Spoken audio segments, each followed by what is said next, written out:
carefully today because there are 3 doctrinal points that I'm trying to make in this message.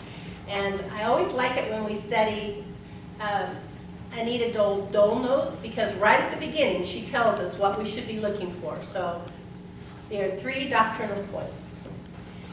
I wonder if any, can you hear me okay? Okay. Is that on? Yeah. What do you need, Eric? Yeah. Oh, all right, good.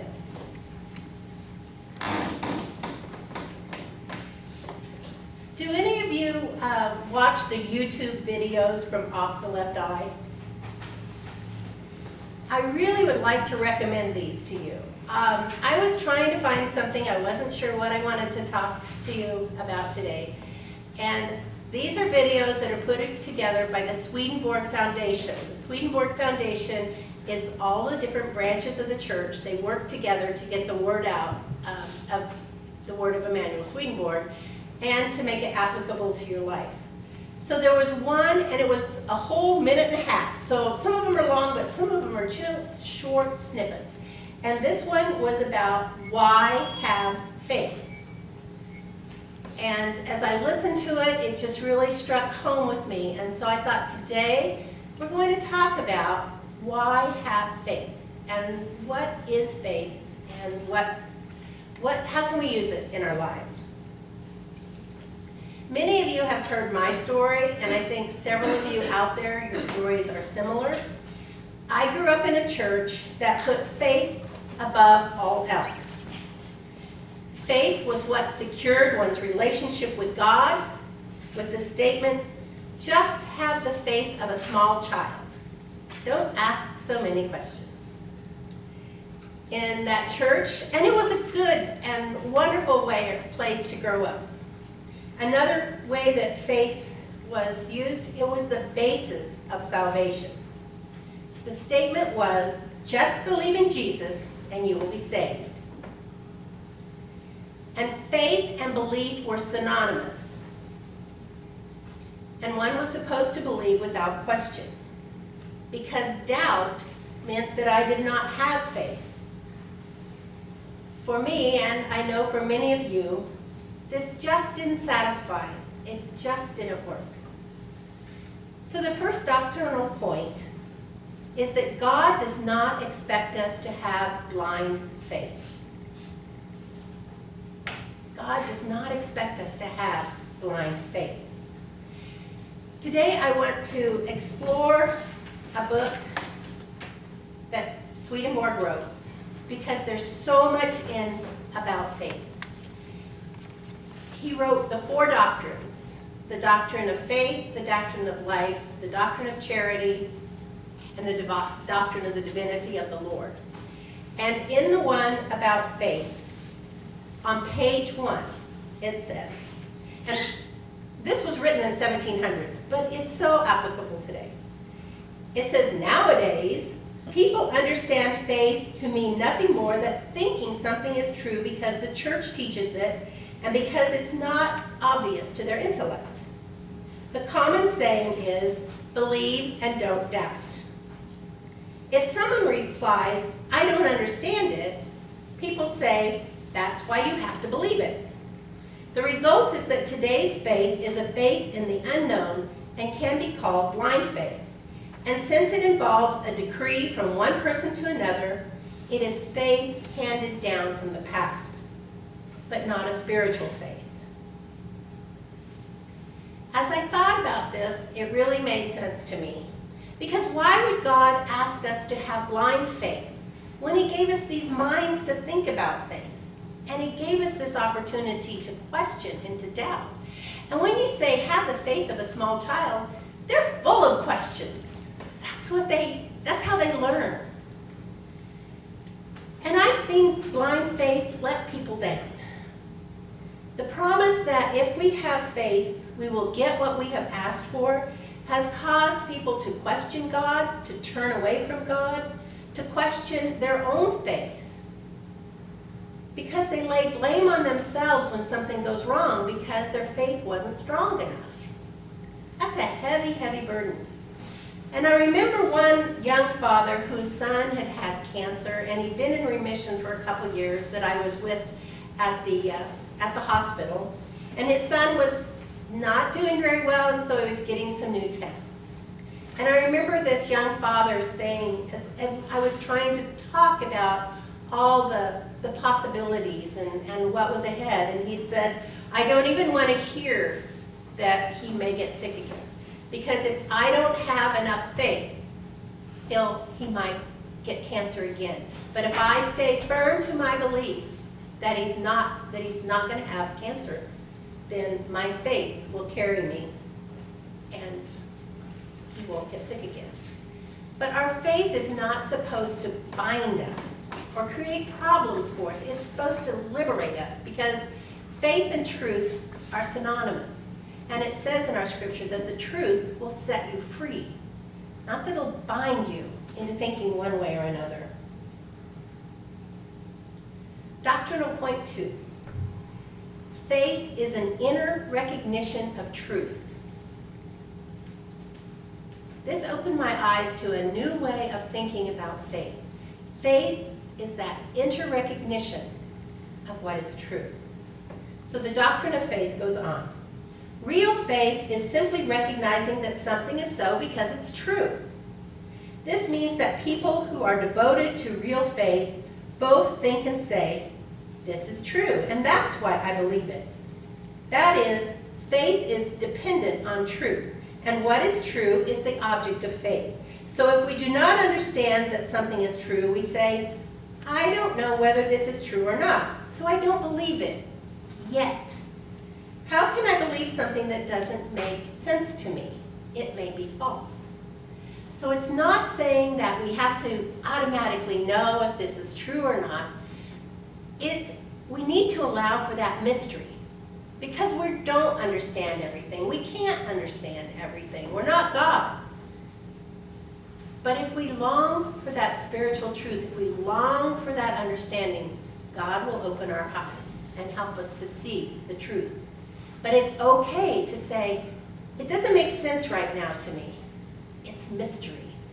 And that is okay to live in that mystery until it becomes something that we truly can trust and believe in. And then it becomes faith. It is the truth that sets us free to have faith. We don't have to be super smart to know when something is true. God gives us this gift to all of us, and that's what we read in Jeremiah. I will put my truth in your mind and write it on your heart. God comes to us, knocks on the door of our hearts, and reveals what is true in the way that we can accept it. And that was the second verse, or the second reading that we had with the kids. In the way that we can accept it. It is as different for each of us as we are different from one another. Who would think that there's only one way to believe, one way to understand God, one way to live our life, when God created us all as individuals and individually? God loves diversity. And God is big enough to come to us in the way that we can accept. If, and this is a big if we are open enough to receive the love and the truth of God. That's our responsibility, is to stay open and to not think we have all the answers. And even heaven is made up of diversity and is more complete and more perfect the more diversity it has. So it's not even when we get to heaven that we're all going to think alike. But we're going to know to a deeper level, and I think this understanding of truth will be so much deeper for us in our connection with one another. Reading on in the little book, all the same, the widely shared opinion is that no one can understand things that are spiritual or theological because they are supernatural. However, spiritual truths can be grasped just as earthly ones are. Sometimes not as clearly, but still, when we hear them, we do get a sense as to whether they are true or not. This is especially so in the case of people who have a longing for truth. Spiritual matters are just as comprehensible as earthly matters. at least when people hear or read them, but hard to understand when people are left to their own thinking or thinking only for themselves. That's another reason we come to church. We try to think as a group. The reason we can understand spiritual matters is that we can be lifted mentally into heaven's light by God, the light in which all the things we see are spiritual, all the truths that belong to our faith. The light of heaven is spiritual light. That important distinction is that longing for truth. There are some times when we don't want to know or accept the truth. One of the amazing things I remember about Paula was her ability to accept the truth of her condition. I don't think it came easily. She had to work on it. And I believe that this made the difference in her spiritual journey.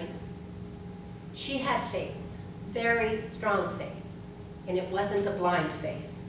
It was based on her longing for truth, for understanding. She knew and accepted what was ahead of her. The light of heaven illuminated this truth to give her the faith that she needed to finish strong. She and God walked very close during her illness and her spiritual journey. They were very connected. I couldn't think of a better example. Reading on. This is why the people who have an inner recognition of what is true are those who have a spiritual love for truth. Angels have this love. They flatly reject the dogma that our intellect must be subject to faith. On the contrary, they say, is there any such thing as believing something without first seeing whether it is true? And if someone says that we must nevertheless believe, the angels reply, do you think you are God, that I should believe you, or that I'm so crazy that I will believe some statement in which I see nothing true? The angels' wisdom consists entirely in seeing and understanding the things that they're thinking about. There is a spiritual perspective of which few people know anything at all, a perspective that inflows in the case of people who have a longing for truth and tells them inwardly whether what they're hearing or reading is true or not. We had that this morning at Sunday school. There was something that we talked about that it didn't make sense to Karen, and she explained it to us, and that's fine. Maybe someday she'll understand. I'm joking. We don't have to think alike, but we have to long to understand. And by her expressing it, that's what she was longing to understand more. She wanted to grow, and that is the spiritual journey. So the third doctrinal point, which is probably the most important of all, is that, and they read this again, I think it was Noah, faith cannot be separated from how we live. I think it's very interesting that in the New Century Edition, which is the latest translation of these little doctrines, and each one is only about 30 pages. And this is very, for me, it's a part of Swedenborg that you can read. It makes sense. But when it was published, they put the doctrine of life and the doctrine of faith together, because you really can't separate life and faith. They're so intertwined that one cannot be understood without the other, because unless we live our faith, it's not worth anything. Unless it affects how we live our life and how we treat others, there is no value. We have to live our faith to make it real. So this brings me back to what I started with, this off the left eye little video, a minute and a half. I wish I could show it, but I don't know how to do that. So I inched my way through it, and I've written it down for you. So this is what caught my attention. Listen and think about faith, and think about what this says. If I could have something, I would want you to be happy that I have the faith I have. Not because I have the same faith that you do, or because it makes me more similar to you, but because when I go to my faith, into my church, or my mosque, or my ashram, or into my room, or into my heart, I'm going there for you. Even if I don't know you yet, I go to my faith to make it so that you're more glad you met me when we do meet. I go to my faith to learn humility, to seek clarity, kindness, compassion, to seek the truth of life. But not just in the abstract. I'm not there just to feel, but to train, so that the compassion I read about becomes compassion for you. Compassion when your car breaks down. And that the humility I aspire to makes me really listen to what you have to say. The clarity is to see how I can really help you. For whatever truth I seek to find in that holy place, it is found to be used, and used in that holiest of all places, the space that connects two human beings. So you have your space and I have mine. I have my life and my heart, and I have my faith. And I hope as we grow to know each other more and more, that you'll be glad that I do have my faith. Religion is all about how we live, and the religious way to live is to do good. Amen.